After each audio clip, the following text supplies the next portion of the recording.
Hello and Assalamualaikum warahmatullahi wabarakatuh. My name is Nurul Amalina binti Muhammad Ismail. My metric number is 047948.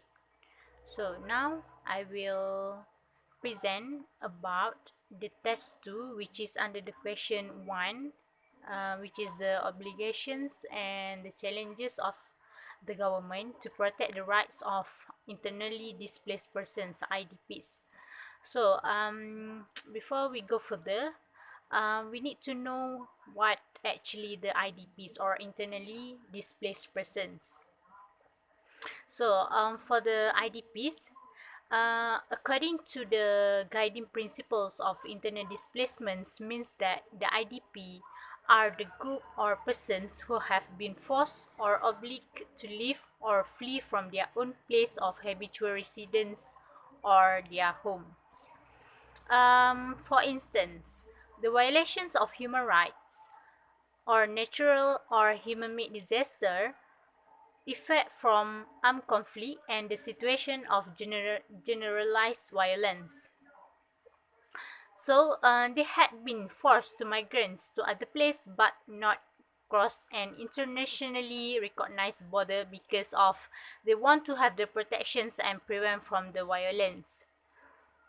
So the obligations of the government to protect the rights of IDPs is relevant for emergency operations. Okay, due to their forced displacements, the IDPs are inherently vulnerable to deprivations and further displacement. So, under the UN Guiding Principles on Internal Displacement, seek to protect and guarantees that IDPs. So, the IDPs need to have protection their citizens and habitual residents of their country.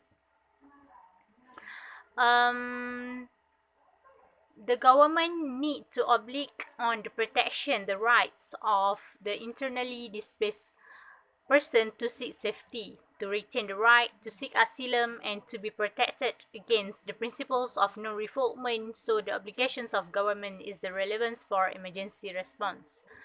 Next, the obligations of the government is to protect the rights of IDPs is on the descriptions of the IDPs movement.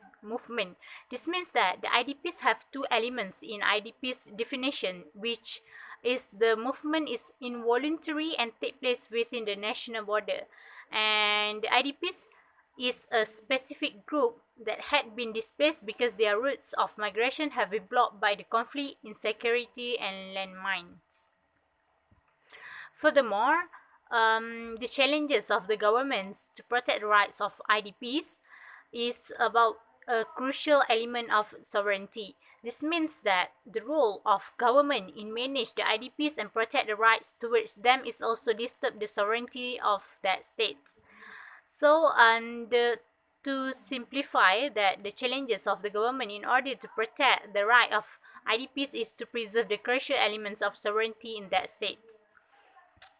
Then the other challenges of the government to protect the rights of internally displaced persons, IDPs, are the abuse of women and children basic rights. This means that the government needs to aware on the basic rights of the women and children, which include in IDPs.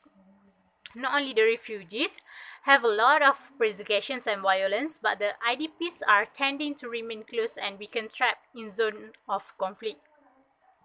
So, the government need to stop or to prevent the abuse of women and children that happen in that state.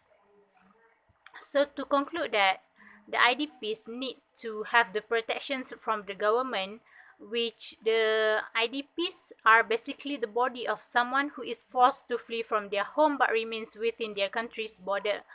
So the responsibility of the protections of IDP is the role of government that affect the work of that IDP's place. So the collaborative approach need to be dealt in order to manage the issues of the IDPs.